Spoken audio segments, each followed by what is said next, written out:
আপনারা আপনারা আমরা আমাদের মেয়ে ছেলেকে এরকম পরামর্শ দিয়েছি, তার কি যে খামিয়াগুলো রয়েছে, শর্টকামিজগুলো রয়েছে, এগুলো কি তাকে আমরা একটু যাচাই করেছি?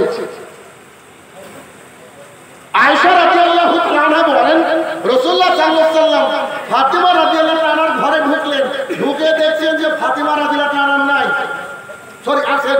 তিনি বললেন যে কি ব্যাপার, আমার জামাই কোথায়? তো ওই যে আপনার জামাই ওইদিকে আছে বোধহয়। তিনি কিছু বলেননি। তো তিনি গিয়ে দেখছেন যে বালির মধ্যে ধুলার মধ্যে ঘোরাঘুরি করছে, গিয়ে বলছে, ও আবু তুরাব স্ট্যান্ড আপ, আরে মাটির বাবা উঠো। রাসূলুল্লাহ সাল্লাল্লাহু আলাইহি ওয়াসাল্লাম এভাবে লকব দিয়ে ডাকতেন, যেমন আবু হুরায়রা, বিড়ালের বাবা, ওনার নাম আবু হুরায়রা নয়। আবু জাহাল, ওনার নাম আমর ইবনে হিশাম, ওনার নাম মানে আবু জাহাল নয়। আবু জাহাল মানে হচ্ছে মূর্খের বাপ, যে ইসলাম থেকে বুঝে না হচ্ছে মূর্খের বাপ। সবাই আবু জাহেল, গ্রামে কত আবু জাহেল আছে, বলতে গেলে খেলে যাবে, কথা বুঝেননি? তো তিনি বলছেন, আরে উঠো, কি হয়েছে? আর আমার মেয়ের সাথে তোমার ঝগড়া হয়েছে, কথা বুঝেন, আপনার সাথে তার কি হবে, ইন্টারেক্ট করতে হবে। আয়েশা রাদিয়াল্লাহু তাআলা বলেন, আরেকটা হার হারিয়ে ফেলেছি।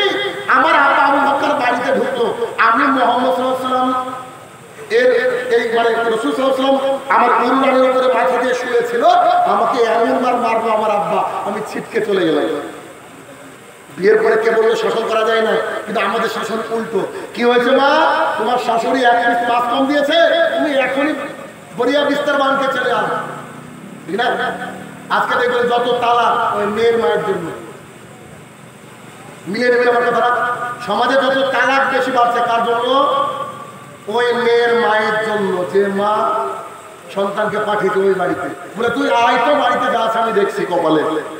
দেখেন এই যে সিকিউরিটি না, এটা ইসলাম সাপোর্ট করে না। মেয়েকে শাসন করতে হবে, সে শাসন করার সাথে সাথে কি করতে হবে, আমার মেয়ে যেন একাকিত্ব ফিল করে না করে, আমার সন্তান যেন, ছেলে যেন একাকিত্ব ফিল না করতে পারে। আমাদের সন্তানকে কি করতে হবে, আমাদেরকে নিজেকে সময় দিতে হবে, আমাদের নিজেকে সময় দিতে হবে। সন্তান যখন একাকী থাকবে, ওর বয়স সন্ধি, যে সময় বয়স সন্ধি বুঝেন কি, যে সময় তার শরীর মনে যৌবনের একটা বাদল বাজতে থাকে, সেই সময়টাকে বলা হয় বয়স সন্ধি।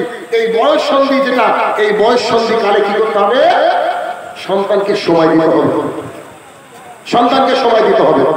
4 নম্বর পয়েন্ট। 5 নম্বর পয়েন্ট, এবং শর্ট করে বক্তৃতা শেষ করবো, কেন আমরা দুজন আছি, টাইম আমাদের শর্ট। আমি যদি বেশি নিতে ওর ভাগ্যে খারাপ আছে, আর আমি যদি কম নিতে ওর ভাগ্য আরো খারাপ আছে, বেশি বলতে হবে। হ্যাঁ, তো হিসাব করে আমরা চলছি, কারণ আমরা টাইমটাকে ভাগ করে নিয়েছি।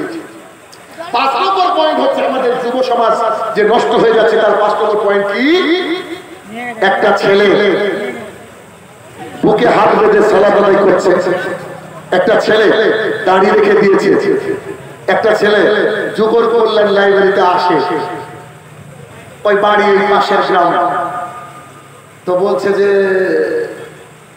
আমেরিকা থেকে কত টাকা পাবো, বলে না ইহুদির দালাল, ডক্টর জাকির নায়েকের দোসর, কাদিয়ানি, বলে কি বলে না? ওই ছেলেটা দাঁড়িয়ে দাঁড়িয়ে প্রতিদিন যুগল মোড়ের ওই বাস স্ট্যান্ড আছে, পাশের ওই ঘরটা আছে, ঘরের সাইডে ও সিগারেট খায়, প্রতিদিন লোক দেখে, কেউ কিছু বলে না, মনে মনে বলে যে খা, শেষ শেষ। এই হচ্ছে আমাদের সমাজ, ঠিক না? দেখেছেন কি কোন সন্তানকে যে রাস্তায় সিগারেট খাচ্ছে, অন্য পাড়া প্রতিবেশী একজন মেয়ে ওর গাল লাল করে দিয়ে বলছে তোর বাবার কাছে, এই দৃশ্য আর আসে। এখন কেউ কাউকে ভয়ে কিছু বলে না, কেন? ওই সন্তানকে যদি শাসন করে, ওর বাবা এসে আপনাকে উল্টো বকবে। আমি যখন একটা কথা বলেছি, কথাটা ভাইরাল, হয়তো আপনারা শুনেছেন, যেদিন থেকে স্কুলে মিড ডে মিল চালু হয়েছে, ওদিন থেকে পড়াশোনার জানাজা হয়েছে। যেদিন থেকে স্কুলে মিড ডে মিল চালু হয়েছে, পড়াশোনা কি হয়েছে, জানাজা হয়েছে। কলকাতায় একজন সাংবাদিক, মহিলা সাংবাদিক, একটা ছোট্ট বাচ্চাকে দেখে বলছে, বেটা इधर आओ। हाँ बोलिए मैम, कौन सा क्लास में पढ़ते हो? तो क्लास 3। अच्छा बेटा ये बताइए मेरे को, तुम्हारा फेवरेट सब्जेक्ट क्या है? बोले मांस। मुझे बेटा तुम्हारा फेवरेट सब्जेक्ट की? बोले मांस। तो ताई तो बोले प्रतिदिन सोयाबिन खाई, তো মাংস তো ফেভারিট সাবজেক্টই হবে। তার মানে ওই যে স্কুলে পড়াশোনা, দেখেন আজকে যদি এর মধ্যে একটা বুড়ো মানুষ থাকে যে সপ্তাহে 3 দিনও ভালো করে খেতে পায়নি, সে সকালে স্কুলে গিয়েছে, সন্ধ্যাবেলায় ফিরে গেছে, তার খিদে লাগেনি, সেই লোকটা যদি 5 পাস করে আসে ওই জামানায়, এখনকার MA পাস লোকটাকে ওর সামনে দাঁড়িয়ে পেশাব করবে, MA পাসটা পেশাব করবে। তখন ছিল শিক্ষা, এখন কোনো শিক্ষা নাই। এখন শুধু এন্টারটেনমেন্ট, খাওয়া দাওয়া আর অমুকের প্রচার তমুকের প্রচার, এই করতে স্কুলে ব্যস্ত। স্কুলের শিক্ষকদেরকে দেখলে মনে হয় না যে এরা কি স্কুলের শিক্ষক নাকি নেতা, ভোট চাইতে ব্যস্ত। এটা বাস্তবতা হয়, এরাই বাস্তবতা। তাহলে কি সামাজিক শাসন, 5 নম্বর পয়েন্ট, সামাজিক শাসন আমাদের নাই। একজনের সন্তান খারাপ হলে আমরা হাসি, আমরা বলি যে না ঠিক আছে ঠিক আছে, ও উচ্ছন্নে যা, তার পরিবার ধ্বংস হয়ে যা, এই চিন্তা করি। সামাজিক জগতে একটা শাসন থাকে, এটা সমাজ পরিবর্তন হয়, এটা সমাজ পরিবর্তন হয়। ওই যে বললাম আমাদের মসজিদে 100% মুসল্লি, এটা কি? এটা যে আমাদের সামাজিক শাসন, আমাদের মসজিদের সাথে কানেক্টেড। আমি যে আমার মসজিদের কথা বলছি, 10-12 ঘর, 10-12 জন লোক আমাদের মুসল্লি। অত বড় গ্রাম থেকে আমাদের মুসল্লি নাই, কিন্তু সবাই হানাফি, ডাইরেক্ট জান্নাতি। ওদের হিসাব আলাদা, ওদের খালি শুক্রবারে গেল জান্নাত, ও যা করবে তাতেই জান্নাত। আমরা তো ওই জান্নাত পেতে পারি না। এই জন্য আমি আমার মসজিদে বলে দিয়েছি, যেহেতু ইমামতি আমি করি, আমার মসজিদে বলে দিয়েছি যে আমাদের মসজিদের মুসল্লিদের মধ্যে কেউ যদি দৈনিক 5 ওয়াক্ত সালাত আদায় না করে, ও যদি বিয়ে লাগে বা সন্তানের বিয়ে লাগে, তো আমি শাহিনুর রহমান বিয়ে পড়াবো না। সামাজিক বাইন্ডিংস আপনাকে দেখাচ্ছি। 2, কোন ব্যক্তি যদি আমাদের মসজিদের সাথে কানেক্টেড থাকে, আমাদের কুরবানির গোশত তার বাড়িতে যায়, সামাজিক বন্ধনে আবদ্ধ থাকে, আমাদের সাথে সমাজে থাকে, তাহলে সেই ব্যক্তি যদি সালাত আদায় না করে, ও মারা গেলে আমাদের গোরস্থানে দাফন করব না, অথবা ও যদি মারা যায় ওকে কুকুর শিয়ালের মতো পুঁতে রাখবো, তার জানাজা পড়াবো। কথা কি বুঝাতে পেরেছি? আমাদের মসজিদে 100% মুসল্লি কেন বলে? সব ভোরবেলায় তাদের সন্তানকে হাতে করে করে আসে। কেন? শাহিনুর রহমানের চোখে যদি পড়ে যায় যে বাপ আসছে সন্তান আসছে না, তাকে ওয়ার্নিং দিব, জনাব কি হলো? তাহলে আপনি মরে গেলে আপনার মানে আমরা জানাজা করব, তো ধরে নেন আপনি আপনার সন্তান মরে গেলে যে জানাজা পড়াবো না। বুঝছেন কি বুঝছেন না আমার কথা? তাহলে বিষয়টা কি? সামাজিক যে শাসন, এই সামাজিক শাসনটাকে আমাদেরকে বরকরার রাখতে হবে সমাজে। যদি আমরা সমাজটাকে পরিবর্তন করার চেষ্টা করি, সমাজটাকে যদি আমরা পরিবর্তন করতে চাই, তাহলে আমাদের সামাজিক যে দায়বদ্ধতা, এই সামাজিক দায়বদ্ধতা যদি আমরা এড়িয়ে চলার চেষ্টা করি, আমাদের যুব সমাজ ধ্বংসের দিকে চলে যাবে। তাদেরকে ইসলামমুখী করেন, ইসলামমুখী। 5 নম্বর পয়েন্ট পর্যন্ত আজকে আলোচনা করলাম, ভবিষ্যতে কোনোদিন আজকে আরো আলোচনা করবো। তবে মাঝে একটা বোনাস টিপ, বোনাস টিপটা কি জানেন? আলেম ওলামাদের জন্য, সমাজের যারা মাথা তাদের জন্য। কোন ছেলে যদি আপনার কাছে আসতে চায়, তাকে দয়া করে দূরে ঠেলে দেবেন না। কি করবেন না? দূরে ঠেলে দেবেন না, তাদেরকে বুকের সাথে লাগিয়ে দেন, তাকে নসিহত করুন, তার জন্য দোয়া করুন বাড়িতে বসে বসে, দেখবেন আপনার সমাজ সুন্দর হবে। সুতরাং এই যুগরে যখন আমি প্রথম আসি, তখন আমি শুনেছিলাম যুগর হচ্ছে আলেমের শহর, আলেমের শহর।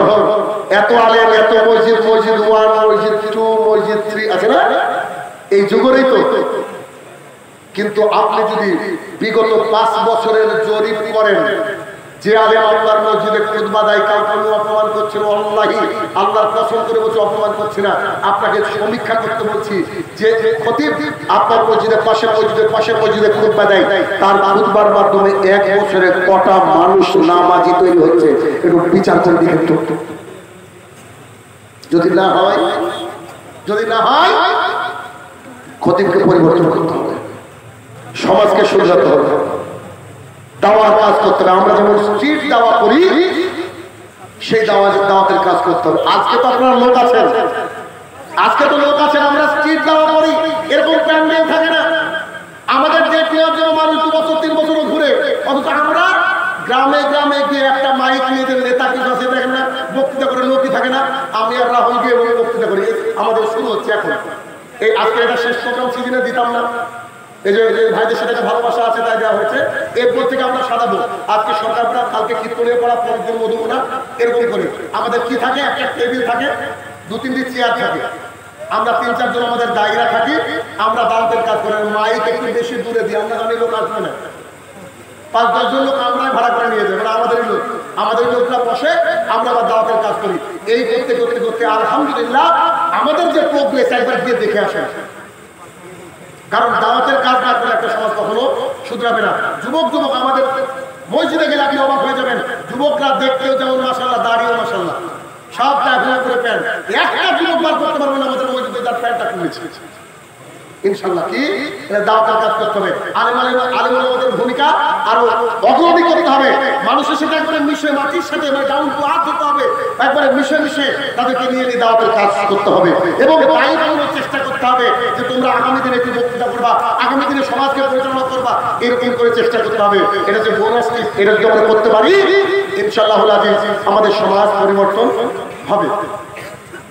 আজকে আমি 2 জোড়া বই এনেছি, 2 জোড়া সেট আমার লেখা বই।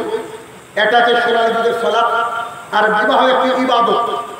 এই বই দুটো আপনাদের কল্যাণ লাইব্রেরিতে থাকবে, ফ্রি অফ কস্ট, মানে গিফট হিসেবে দেওয়া থাকবে। আমার ছেলেদের বিয়ে দেওয়ার আগে একবার বইটা পড়বেন বাবারা, আর ইয়াং ছেলেরা পারলে অবশ্যই বইটা পড়বেন। ওই বইটা পড়লে আপনার মনে হবে যে আমরা কেউ মুসলমানের বিয়েতে যাইনি, সব হিন্দুয়ানা আর খ্রিস্টানদের নীতিতে আমাদের বিবাহ পরিপূর্ণ। 2, রাসূলুল্লাহ সাল্লাল্লাহু আলাইহি ওয়াসাল্লাম কেমন করে সালাত আদায় করতেন, সালাত আদায় না করলে কি হবে, হাদিসের ইবারত সময় করে সুন্দর করে বাংলা আরবিতে দেওয়া আছে। বইটা নিয়ে গিয়ে পড়বেন, ইনশাআল্লাহ দেখবেন সমাজ পরিবর্তন হবে।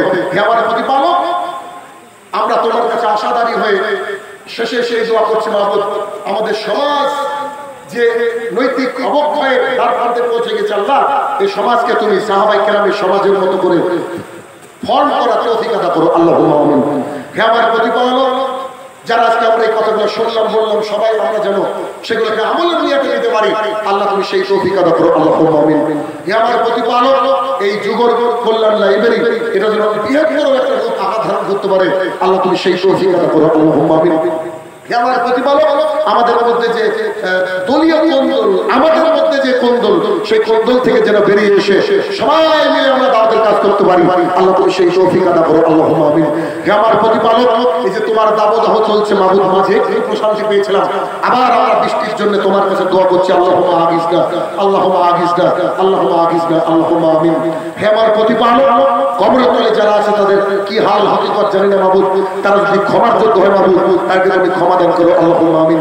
হে আমার প্রতিপালক, গোটা বিশ্ব জুড়ে যে মুসলমানের যে নির্যাতন তুমি জানো মাবুদ, খাস করে ফিলিস্তিনে বহু বাবা মায়ের বুককে তুমি খালি করে দিয়েছো মাবুদ, যারা তোমার কাছে গিয়েছে তাদেরকে তুমি জান্নাতুল ফেরদৌস দান করো, আল্লাহুম্মা আমিন। যাদের বুককে তুমি শূন্যতায় ভরিয়ে দিয়েছো তাদের বুকে রহমত দ্বারা পরিপূর্ণতা দান করো, আল্লাহুম্মা আমিন। আল্লাহ গো, জানি না ভারতবর্ষের আগামী দিনের দিন কেমন আসতে চলেছে, আল্লাহ গো আমাদের জন্য যদি ভয়াবহ হয়, এটা যদি পরীক্ষা হয়, এই পরীক্ষা থেকে পাশ করার উত্তীর্ণ হওয়ার তৌফিক আতা করো, আল্লাহুম্মা আমিন। আসসালামু আলাইকুম ওয়া রাহমাতুল্লাহি ওয়া বারাকাতুহু। ওয়া আলাইকুম আসসালাম ওয়া রাহমাতুল্লাহি ওয়া বারাকাতুহু। জাযাকাল্লাহু খায়রা।